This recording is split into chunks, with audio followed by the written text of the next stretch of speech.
property. You might even be able to make a monthly profit from the rents you receive.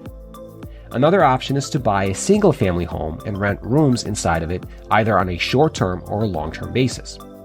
While this approach is technically simpler, as it is easier to find and buy single-family homes, it does require you to share your living space with your renters, which may or may not be the most appealing option to you.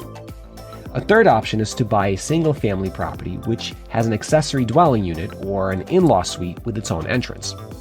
With that type of property, your tenant would have their own space and you wouldn't have to share any of your living space with them, but the property would still be considered a single-family property in the county clerk's records. Regardless of which approach you choose, it's important to carefully consider the financial and personal implications of this type of investment. You have to ask yourself, am I ready to be a landlord? If the answer is yes, then you should definitely go for it. You'll also want to familiarize yourself with local laws and regulations